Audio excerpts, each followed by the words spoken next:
Bem-vindos ao Observatório da Imprensa. Na noite da terça-feira, 5 de maio de 1998, há 17 anos, portanto, entrava na grade da TV Educativa do Rio, antecessora desta TV Brasil, um programa diferenciado e muito ousado, o Observatório da Imprensa, que se destinava a fomentar o debate em torno do desempenho da nossa mídia. A repercussão foi nula ou ostensivamente negativa. Um colunista político da Folha de São Paulo chegou a escrever que se tratava do pior programa da TV brasileira. O desabafo confirmou nossas suspeitas de que a imprensa detesta ser criticada ou apenas avaliada. Comecemos hoje uma série de 4 edições relacionadas com o nosso aniversário, porque o cidadão telespectador merece um presente por ter aguentado, ao longo de 17 anos, o pior programa da TV brasileira. Hoje teremos aqui um sábio argentino-mexicano, Néstor Garcia Canclini, antropólogo, professor e estudioso da cultura urbana latino-americana. Professor Canclini, muito obrigado em comparecer a essa edição especial do Observatório da Imprensa. E eu queria começar fazendo uma pergunta a respeito do nosso nome. Quando nós fomos criar, começamos primeiro na internet. Ainda a internet mal começava e nós criamos um site para fazer o acompanhamento dos meios de comunicação, que é um assunto muito importante na nossa América Latina, de forma desigual, mas sempre é muito presente. E escolhemos o nome Observatório. Eu queria que o senhor queria saber a sua opinião sobre esse conceito de observar. Muito obrigado por la invitação. Eu vou falar em espanhol. Afortunadamente creo que en general en Brasil se entiende mejor el español que nosotros el portugués. La observación es básica para vivir. Uno necesita no solo mirar, observar, supone también entender, comprender las situaciones en las que uno actúa, a los otros, y en la contemporaneidad la prensa y en los medios en general, también los medios audiovisuales y digitales, han pasado a tener una función protagónica en la formación de la escena pública y también en la escena privada. De manera que pensar cómo debemos observar y el papel de la observación es una tarea necesaria para todos, no solo para los profesionales de la observación. Me parece que es el reconocimiento de esta importancia lo que ha dado un crecimiento en muchos países del papel de los observatorios de medios o del ombudsman, como a veces se nombra, el defensor del lector, en el caso de los jornales, El País de España, El Tiempo de Bogotá. En México, en los muy recientes últimos años, han aparecido varios observadores o defensores del lector, defensores del espectador, también en la televisión, en radio, muy pocos todavía. Y los grandes grupos comunicacionales se niegan a que se los observe. Pero me parece que hay un crecimiento de la figura que implica un reconocimiento de ese papel del observatorio en la vida pública. O conceito, acho que foi expresso pelo físico alemão Heisenberg, de que, ao observar, nós intervimos no fenômeno. Sim. E, a partir do ato de observação, nós estamos agindo sobre o fenômeno. Modificando. Modificando. Sim. É válido isso ou é apenas uma suposição teórica? No, está demostrado en la física, pero también los antropólogos hemos comprobado muchas veces que al observar modificamos. porque aunque nos integremos en una comunidad indígena o afrodescendiente o popular o de élite, aunque compartamos su vida como hacemos los antropólogos, nuestra presencia es extraña y un agente extraño modifica la interacción entre los miembros de ese sistema, de esa estructura. De manera que observar nunca es algo inocente, no es algo que pase inadvertido. E no caso dos meios de comunicação, o senhor acredita que o observar atua sobre o observado? Enormemente. En los últimos años, con el crecimiento de los medios comunicacionales, hemos visto también al mismo tiempo, y no solo por esa causa, que los partidos políticos, los gobiernos, pierden capacidad de intervención en la sociedad, pierden capacidad de gestión de los procesos, y no solo los gobiernos, también la justicia. Estamos viendo en muchos países que los medios actúan como jueces y las personas acusadas de un delito son juzgadas en los medios antes de que la justicia intervenga, y a veces la justicia nunca interviene. Entonces, los medios asumen un papel que va más allá de la simple comunicación y que afecta a otras áreas de la vida social como la justicia, el modo de gobernar, la gobernamentalidad, el desenvolvimiento de la vida cotidiana. Claro. Essa discussão sobre o papel dos meios e a força dos meios é uma discussão que mexe com a questão de liberdade de expressão, mas quando nós lançamos a bandeira da observação, nós queríamos fazer com que nós criarmos junto à imprensa um contrapoder ao seu próprio poder, que é a essência da democracia. Cada poder gera um contrapoder e assim nós vamos.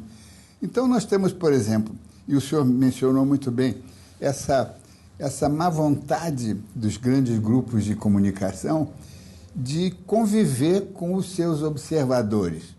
Justamente porque los medios han adquirido tanto poder más allá de la esfera de la comunicación, es necesario vigilarlos, observarlos y limitar su invasión de otros campos. Es muy productivo en ciertos casos que los medios vigilen, hagan una tarea de responsabilización mayor de los actores sociales, políticos y económicos. Pero muchas veces los medios están tan comprometidos con los intereses económicos y especialmente los más poderosos, los más concentrados, que se hace muy difícil que ellos enfrenten a esos medios. Nós estamos empenhados justamente não acabar e não fazer uma revolução ou uma intervenção nas grandes empresas de comunicação, mas criar outras vozes capazes de equilibrar no pequeno nível, que é um nível comunitário, um contrapoder natural. Eu queria que o senhor... Sí. Es de la mayor importancia lo que dices. Hay una responsabilidad de los estados y de la sociedad, de los movimientos sociales, comunitarios, locales, urbanos, de crear ese contrapoder con un interés público. Si nuestras sociedades están descomponiéndose, corrompiéndose, perdiendo el sentido de lo comunitario, de lo común, es porque en buena medida lo público ha sido asfixiado, ha sido reducido y el poder omnívoro de lo privado se ha ido apropiando de acciones que representen lo público. Debemos reconquistar ese sentido de lo público desde lo básico, desde lo local, desde cada ciudad, desde cada comunidad de pertenencia.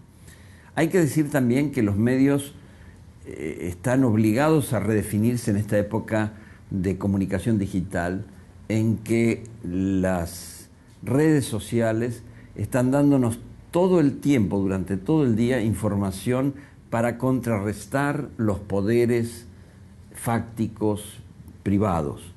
Entonces, los medios como la televisión, la radio, la prensa necesitan readecuarse a esta instancia nueva, a esta ecoesfera de la comunicación que está creando una ecología distinta donde si no hacemos esto, la prensa, los medios audiovisuales fican desubicados, sin mucho sentido en la vida social. Aí nós temos alguns problemas semânticos, inclusive, porque, inclusive em espanhol, eu gosto muito da expressão periodismo. Sim. Porque são emissões periódicas, que é a essência do jornalismo, quer dizer, é o periodismo. Mas a partir do momento em que essa ecosfera digital, ela é fluxo contínuo, ela não é periódica. Então as pessoas já não têm mais aquela noção do fato completo.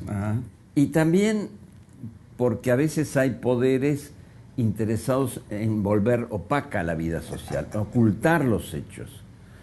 En la Argentina, por ejemplo, hace ya varios meses murió un fiscal muy importante, Nisman, que había anunciado que iba a presentar una crítica muy fuerte, una demanda contra la presidenta. Y hasta el día de hoy no sabemos si fue suicidio, asesinato, quiénes lo hicieron, si es que fue un asesinato. Entonces, es porque hay muchos actores interesados en esconder los hechos.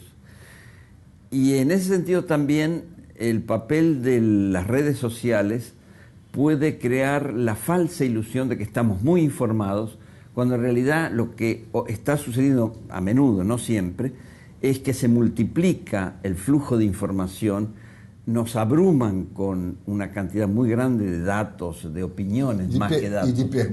Y de preguntas, sin información consistente. Y mi impresión es que uno de los papeles que debe reivindicar la prensa diaria, el jornal que aparece cada día a la mañana y que leemos con más tiempo, es ese papel de edición de la información. Situarla en un contexto, en una historia, en una narración de largo plazo, darnos la densidad de los hechos. Claro. E cada vez mais nós percebemos que a informação periódica, ela, que é mais densa, ela está ficando menor. Como é que nós vamos conseguir? Un aspecto importante es la acción que hacen los medios de comunicación en el flujo continuo a lo largo del año o de un periodo de gobierno de toda la información que va sucediendo. Es cierto que hay un peso mayor de la instantaneidad, de lo que ocurre repentinamente, pero también hay periodos largos, ¿no? Votamos cada 4 años o cada 6, las empresas se crean, luego se fusionan con otras, aparecen nuevos dispositivos digitales o tecnológicos que nos habilitan para nuevas formas de comunicación y de comprensión de lo real. Eso sucede a veces con una periodicidad demasiado rápida, que tiene que ver más con la lógica de aumentar las ventas, volver obsoletos los dispositivos anteriores y tratar de vender nuevos, hacernos gastar más. Pero también hay la posibilidad de detenernos y decir, a ver, esto que compré el año pasado, ¿me sigue sirviendo? Este político que elegí el año pasado, ¿sigue siendo legítimo o no? Entonces, hay momentos en que tenemos que detenernos, pensar y quizá cambiar nuestras decisiones. Y para eso la información, la evaluación de lo que está sucediendo en ese flujo, que tiene momentos altos, momentos bajos, es muy importante.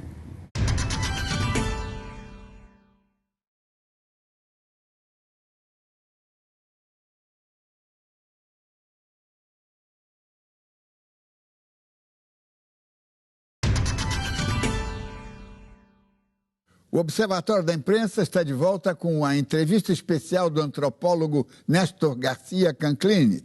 O pensador argentino analisou as mudanças no comportamento da sociedade a partir das novas tecnologias no mundo globalizado. Como eu sou muito mais velho do que o senhor, eu vejo, quer dizer, na minha geração, nós queríamos ser modernos, mas nós achávamos que a formação clássica era indispensável para, em cima dela, criar algo novo, novas visões, novas propostas, de conteúdo, inclusive, né?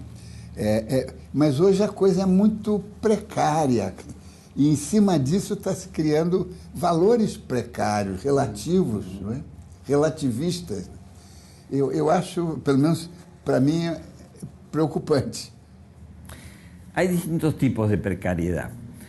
Hay un modo de precariedad o de incertidumbre que procede de esta innovación frecuente, estos cambios de aparatos, de recursos comunicacionales o de formas de actuar en la sociedad, de trabajos nuevos, formas de emplearse que son distintas que en el pasado.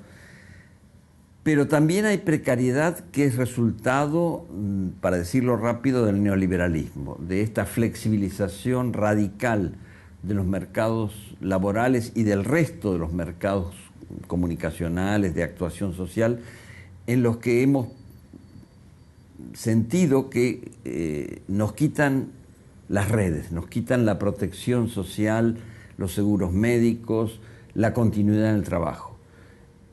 Algo que hemos estado viendo en algunas investigaciones recientes sobre jóvenes, especialmente jóvenes creadores, artistas, escritores, editores, trabajadores de los medios de comunicación, es que hemos pasado de una época en que había un sentido de carrera en las profesiones a trabajar por proyectos. En mi generación y en la siguiente todavía teníamos la sensación de que si íbamos a la universidad, realizábamos ciertos estudios avanzados, había una posibilidad de carrera, de llegar a ser profesor titular permanente en la universidad o trabajar en una empresa y llegar escalando posiciones hasta ser gerente o llegar a ser diputado o cosas peores. Pero hoy nadie está seguro de qué va a ser dentro de 3 años. Y los jóvenes han interiorizado esto y trabajan por proyectos. Los jóvenes con los que hemos visto, por ejemplo, que son egresados de una escuela de arte, realizaron ciertos aprendizajes, a pintar, a dibujar, a esculpir, y cuando salen de allí encuentran que no hay trabajo para eso que aprendieron. Entonces usan esas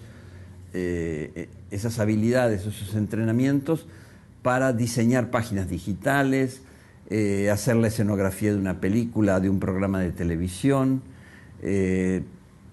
Después durante 3 meses están sin trabajo, después consiguen otro trabajo por 6 meses y así va saltando de proyecto en proyecto y se ha vuelto un hábito esto. Ya no es una sensación de pérdida, sino que la idea de carrera se está desvaneciendo, ¿no? Eso es pésimo. Sí. Porque desde el punto de vista de la sociedad, ¿a qué sociedad aspiramos? Si todo es suma de fragmentos que no se sabe a dónde van. Quer dizer, não há uma visão holística Claro. do processo de viver, do que nós queremos, né? Un gran pensador contemporáneo, Richard Sennett, tiene un libro que se titula La corrosión del carácter. Y él dice que esta precariedad instalada en la vida social crea una corrosión del carácter de las personas y de los modos de organizarse en la sociedad. Y él lo analiza con varios casos. Por ejemplo, uno de los casos que analizó hace ya como 15 años, cuando él hizo el libro, fue cuando la gran crisis de la empresa IBM, gente de 35 años con muy alta calificación tecnológica que perdió su trabajo. Y comenzaron a reunirse entre los amigos en un café para conversar y ver cómo iban a recuperar su vida. Y Sennett se juntó con ellos, pero vio observando que había una desintegración de esas vidas en un momento muy temprano, a los 35 años. Y él se dio cuenta que eso tenía una proyección social, que aparecía esa inestabilidad, esa precariedad también en otras profesiones. Era un modo de reorganización de la sociedad capitalista que nos volvía a todos muy inseguros. E como é que nós vamos fazer para, não para regular o capitalismo, mas para canalizar o capitalismo com os seus atributos de ímpeto, de dinamismo, de valorização do indivíduo, mas sem os seus efeitos perversos, né? Como é que nós conseguimos fazer isso? Yo creo que sí hay que regularlo. El capitalismo necesita control, regulación, y eso debe hacerlo el Estado y debe hacerlo la sociedad a través de sus movimientos. Lo que estábamos diciendo hace un momento sobre la observación de los medios es solo una de las áreas en las que el capitalismo debe ser vigilado y acotado, ponerle límites, orientar ese desarrollo. Porque si no es un flujo continuo de inestabilidades que afecta a los mismos gerentes y grandes figuras de las empresas. Un gerente de una empresa no está seguro de su posición. Él tiene que cumplir con ciertas tareas que no son las que le fija el jefe, sino las que la propia dinámica de competencia con las otras empresas establece como una compulsión. Y entonces también un gerente muy exitoso que gana altísimos sueldos, que tiene muchos privilegios, puede perder en 6 meses su trabajo y será reemplazado por otro que es como una pieza en un tablero que nadie parece controlar. Tiene que haber alguien que ponga un límite, que ponga un sentido social a todo esse processo. Porque a humanidade sempre se movimentou em torno de sentidos, Assim busca é, de... assim é. E agora nós, qual é a nossa utopia desse momento do século XXI, né? Qual seria? ¿Cuál es el es ideal? una palabra que hay que tomar con mucha precaución, sí, porque en nombre de algunas utopías se han hecho barbaridades. Fascismo, stalinismo, etc. Pero es cierto que necesitamos una escena imaginaria a la cual dirigirnos, que nos provoque deseos y compromisos acerca de cómo trabajar con los demás con un fin que mejore la vida de todos. Me parece que una de las utopías es restablecer el sentido de lo común, de lo que nos pertenece a todos. La naturaleza, el contexto urbano en el que nos desenvolvemos, la convivencia intercultural que se ha vuelto cada vez más importante en un mundo globalizado. Eso trata mucho, ¿no? Sí, en que ciertos referentes de otras culturas muy lejanas antes no nos importaban y hoy se vuelven peligrosos, amenazantes, incomprensibles. ¿Qué es esto del Estado Islámico? Nos cuesta mucho entender por qué un grupo de humoristas en Dinamarca o en París son matados por agentes muy externos, muy lejanos, con otras concepciones, por qué miles de jóvenes europeos que son ciudadanos españoles, británicos, franceses, se van a los estados islámicos para luchar contra Europa. Bueno, hay que entender qué pasa eso. No se trata de mandar aviones y tirar bombas. Esses jovens militantes que saem da Europa e vão para o Oriente Médio, eles supostamente foram educados com os valores democráticos, de respeito humano, de convivência, né? E de repente tudo isso é... O que aconteceu?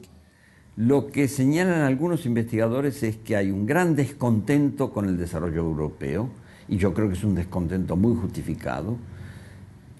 La Unión Europea fue un gran emprendimiento que trascendió el simple libre comercio y buscó crear una ciudadanía regional, construir posiciones solidarias frente a la globalización desordenada y voraz, a la competencia ilimitada, y trató de establecer una región en la que se tuvieron una ciudadanía compartida, intereses culturales comunes, hasta un himno, una bandera, símbolos. No fue un tratado de libre comercio nada más como el de Estados Unidos, Canadá y México. Y sin embargo, fracasó. ¿Qué dio errado? A mí me impresiona mucho, el trabajo de un gran antropólogo francés, Marc Abelès, que hace unos 20 años hizo un estudio de la Unión Europea como comunidad y cómo se manifestaba en Bruselas y en Estrasburgo, donde están los órganos de gobierno de la Unión Europea. Y él quedó muy impresionado al ver cómo los acuerdos que se tomaban en el Parlamento Europeo eran acuerdos de cúpulas de políticos y empresarios, y lo que se había construido para que hubiera una ciudadanía europea que votaba a sus diputados era ocultado, era ignorado en nombre de grandes intereses económicos. Y él vio cómo iba creciendo el poder de esas grandes transnacionales económicas, financieras y de los políticos cómplices por encima de la voluntad de los ciudadanos. Entonces él anunció hace como 20 años en esa investigación que se llamaba En attente de l'Europe, el riesgo de que los ciudadanos fueran perdiendo cada vez más interés en ese desarrollo compartido del continente europeo. Y es lo que hemos estado viendo ahora. Hay una regresión sobre cada nación, la xenofobia que crece en Francia, en Dinamarca, en Holanda, en España, e incluso en cada región en particular. O sentimento europeu era, antes de tudo, um sentimento internacionalista, sim, pacifista. Sim. Na sua opinião, foram os interesses econômicos que tiraram esses valores, não permitiram que esses valores chegassem à base da sociedade. En parte ocurrió eso, y el predominio de lo primero de lo económico sobre lo político y después de lo financiero sobre lo económico fue algo decisivo.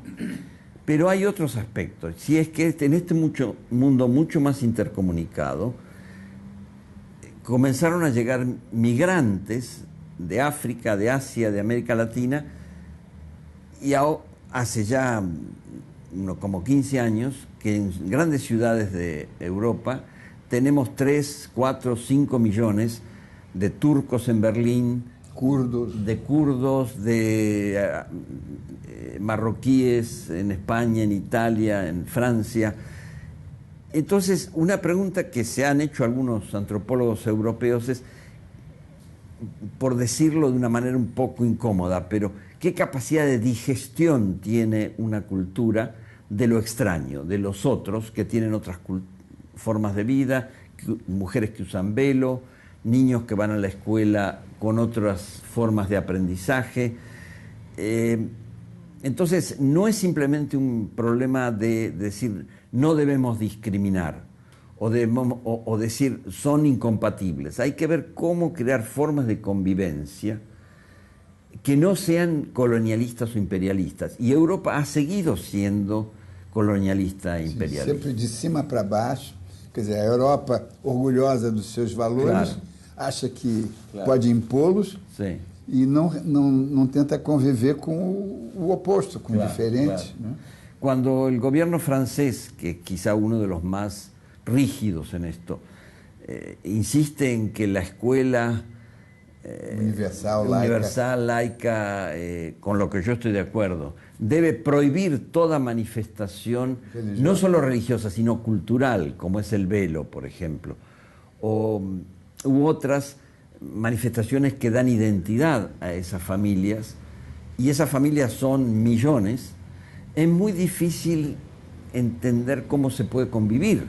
A guetificação da Europa resulta no Estado Islámico, de cierta forma. Pero también podemos traer esto a América Latina, porque en América Latina tenemos otro tipo de guetos, a veces muy numerosos.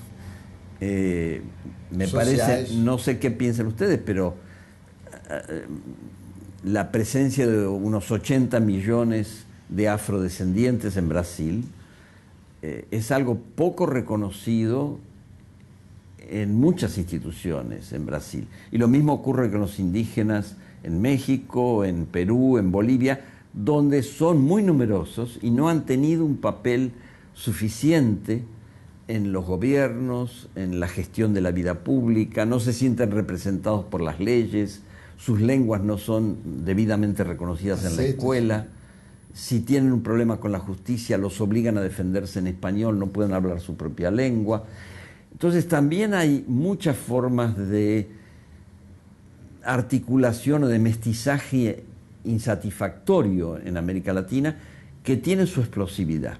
Eu escrevi livro sobre grande escritor austríaco chamado Stefan Zweig.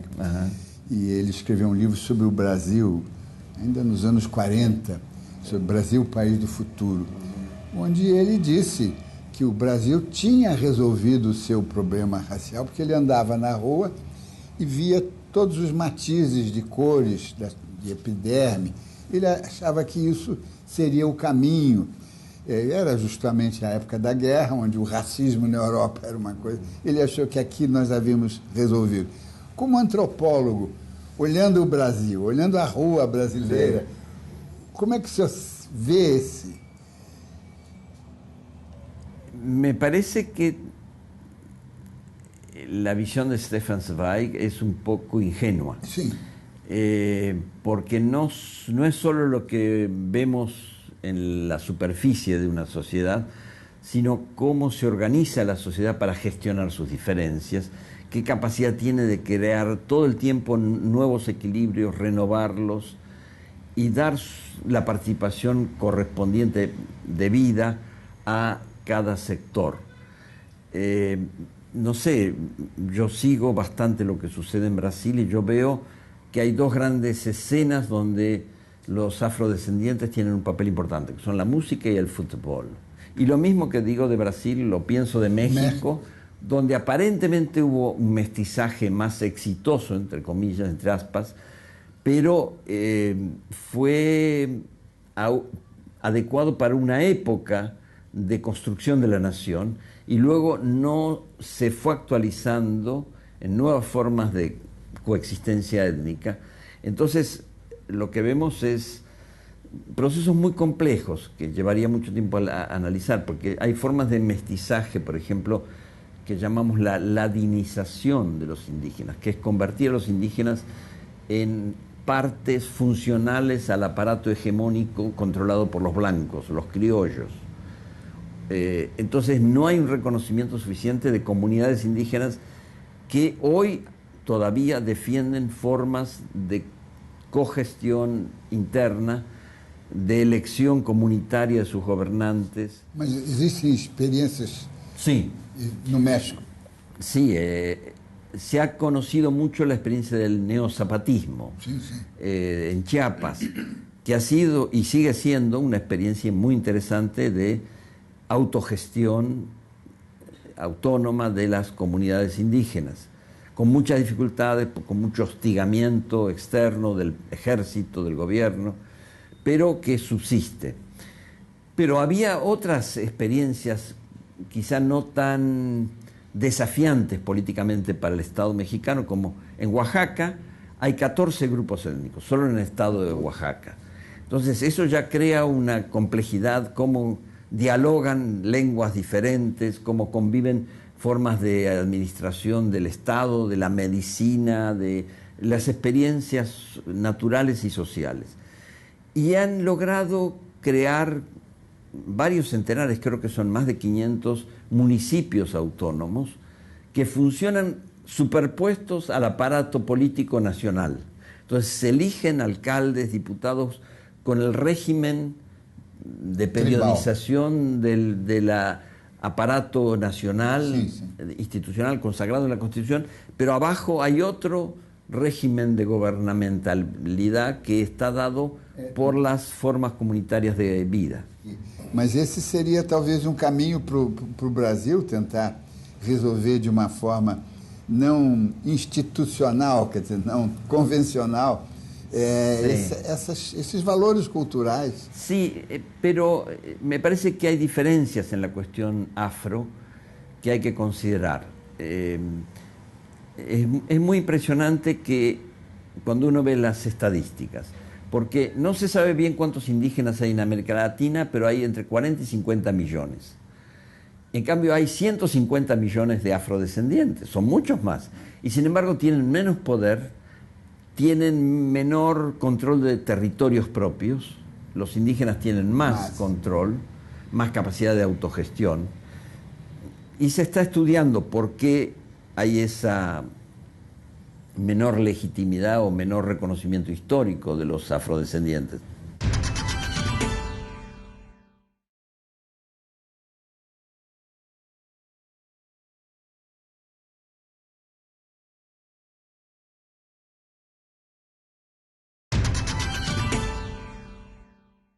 Estamos de volta com a entrevista especial em comemoração aos 17 anos do Observatório da Imprensa. Nesta edição, nosso convidado é o professor argentino e pesquisador Néstor Garcia Canclini. Eu queria ouvi-lo sobre essa questão da hibridização da humanidade. Porque seria o caminho natural para, inclusive, haver um sincretismo, ou pelo menos uma convivência menos agresiva, né? Como é que será possível? Hay dos maneras de considerar, hay muchas más, pero dos principales de considerar la hibridación. Una es en sentido descriptivo, la hibridación ha ocurrido desde el comienzo de la humanidad. Una de las primeras referencias que yo encontré respecto del el uso de la palabra híbrido fue en Plinio el Viejo, en el siglo I, cuando él se refería a los migrantes que llegaban a Roma. En toda época ha habido hibridación, mezcla de culturas. Se ha intensificado mucho en la contemporaneidad por todo lo que hemos visto de la globalización, los intercambios migratorios, tecnológicos, todas las formas de comunicación que incentivan la mezcla, la fusión musical, las mezclas étnicas, los matrimonios mixtos, en fin, muchas formas de combinación en el consumo es muy importante. Si pensamos que cuando nosotros éramos jóvenes, la mayor parte, en los años 50, por ejemplo, la mayor parte de los bienes que consumíamos en cada país se producían en el mismo país y tenían una homogeneidad mayor. Hoy podemos comer, gustar, consumir de muchas culturas. Yo me acuerdo hace 25 años cuando se instalaron los primeros McDonald's en la Ciudad de México, hubo un escándalo porque decían va a desaparecer la comida mexicana. No sucedió nada de eso. Lo que ocurrió es que hay sí 30, 40 McDonald's, pero mucho más que los McDonald's crecieron los sushis, las pizzerías y otras formas de gastronomía, hasta vietnamita, de lugares muy remotos, africanas, que tienen sus restaurantes específicos. Entonces lo que hubo, como en muchas otras ciudades, aquí también en Brasil, es una cosmopolitización de los gustos. Entonces ahí viene el otro aspecto que no es descriptivo de la hibridación. La hibridación, como la comentábamos hace un momento, es el reconocimiento de que hay una mezcla compleja de muchas culturas en la contemporaneidad. Pero también tiene que haber una política de hibridación, que tiene que ser una política democrática, de reconocimiento de la pluralidad, de las diferencias y de la posibilidad de que convivan. Por supuesto, para eso tenemos que ponernos de acuerdo. Si los occidentales queremos, o algunos de los occidentales queremos convivir con los islámicos, pero ellos no quieren, o queremos convivir con los chinos, pero ellos lo que quieren es apoderarse de la economía occidental, es un poco complicado. Yo soy laico y no practico ninguna religión. Cuando era joven, como mis padres eran evangélicos, me llevaron a la iglesia y hasta los 16 años tuve cierta práctica, conozco el fenómeno religioso, lo he estudiado un poco pero mi posición es laica, ¿no? Sim. Pero a la vez hay que hacernos cargo de que hay un crecimiento del papel de las creencias religiosas, y no solo de las grandes religiones históricas, en el mundo contemporáneo. Esto también es un fenómeno de globalización e hibridación, ¿no? Nos apropiamos del yoga, de técnicas orientales para el cuerpo, de experiencias de meditación de otras culturas, y a veces sirve eso. Yo no soy religioso, pero uso la acupuntura porque me sirve. Claro. Pero también ahí tenemos que ver cómo defender, en el sentido de defender lo común, una esfera común que sea laica, en la que sean posibles las prácticas religiosas, la convivencia. Tentando voltar pouquinho para o nosso objeto de observação, Sim. que é o observatório. Sim. E o senhor disse uma coisa rapidamente, mas muito importante, sobre o capitalismo financeiro. Quer dizer, tem o capitalismo industrial, pelo menos ele tem regras regidas pelo mercado, e o financeiro, que ele é exuberância sem limites, não é? E esse capitalismo financeiro, ou esse conjunto de capitalismo, ele torna a sociedade muito, muito vulnerável. A última crise econômica, que ainda não nos livramos dela, 2008, foi o capitalismo financeiro, foi a especulação louca, desvairada. Não é? Como é que nós podemos fazer com que esse capitalismo ele aprenda a ficar dentro da coisa da produção, do bem-estar, do progresso, e não perder a sua função social, porque o capital tem uma função social. Sí, sí. Hay muchos estudiosos de la vida contemporánea, de la economía.